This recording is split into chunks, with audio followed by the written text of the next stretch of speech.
ඇත්තට පීඩාකාරී විදිහට නේද මේක ගත කරන්නේ. ඒකට හේතුව මේ තරඟකාරී විභාගයත් එක්ක ඔළුවේ දුවන්නේ හැම වෙලේම ප්‍රෙෂර් එකක්. ඒකක් ගන්න වැඩ කරන්න එපා කවදාවත්. ඒකක් ගන්න වැඩ කරන්න එපා. දැන් ඔයාලා මැත්ස් ඉගෙන ගන්න ඒකක් ගන්නද? ඇත්තම කතාව. නෑ ඇත්තම කතාව මැත්ස් ඉගෙන ගන්න ඇයි ඒකක් ගන්න ඕනේ? ඇයි ඔළුවේ හැමදාම පැල කරලා තියෙන්නේ? උඹ රෑන්ක් එකක් දාන්න ඕන. උඹ මේ ෆස්ට් වෙන්න ඕන. උඹ ඉංජිනේරිය යන්න ඕන. ඕන් ඔළුවේ පැල කරලා තියෙන දේ. නැද්ද? ඒක වැරදි. ඒක හදලා තියෙන මේ ටියුෂන්.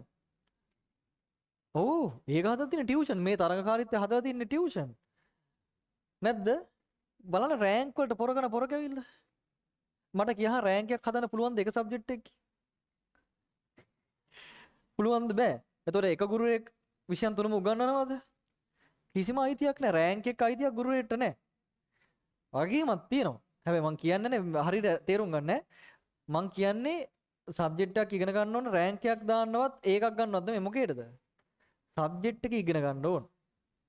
ඒක ඇතුලේ ඔටෝ ලැබෙන බෙනිෆිට් එක තමයි අරක. ඒ කියන්නේ මේකට ආස වෙන්න ඕන. නැත්නම් මේක ප්‍රෙෂර් එකෙන් මං කරන්නේ. දැන් දර්ශක උගන්වනවා. දැන් මේක ලස්සන පාට් ටිකක් තියෙනවා. මේක මරු දේවල් ටිකක් යනවා ඉතින්. අඩෝ මේක ආතල්නේ. එහෙම ෆීලින් එකක් එන්න ඕන. දැන් ඔයාලට එන්නේ මොකද්ද? අඩෝ අන්න තවත් එකක් පන්. අන්න තව මාතෘකාවක්. තාම ඉවර නැහැ. දැන් ඉවරද? නෑ තාම නෑ. දැන් ළඟයිද? තාම නෑ. හරිද? එතකොට අර ඒක එපා. මේකට ආස වෙන්න ප්‍රෙෂර් වෙන්න එපා. ආතල් එකේ ඉන්න. හැබැයි සතුරු වෙන්න නම් එපා. මං කියනවා කේරෙන්නේ නැද්ද මන් දන්නේ නැහැ. මං කියන්නේ මේ සතුරු වෙන්න ඕන ගණන් ඇතුලේ. තේරෙනවද? අඩෝ මරු තෑල මට ඒක තේරුණානේ මරු. තේරුම් නැත්තම් දුක් වෙන්න කොහොම හරි තේරුම් ගන්න ඕන. නැත්තම් මගෙන් හරි අහන්න. ප්‍රෙෂර් එකෙන් කරන්න එපා. ඒතෝර වැඩ කරන්න වෙන්නේ නැහැ.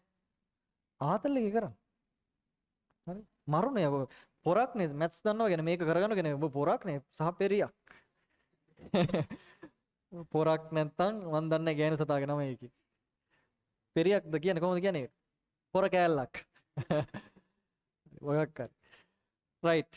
දැන් මේ ටික මරු ඈ. ක්‍රමාරෝපිත. මේ ටික එන්නකෝ. ක්‍රමාරෝපිත.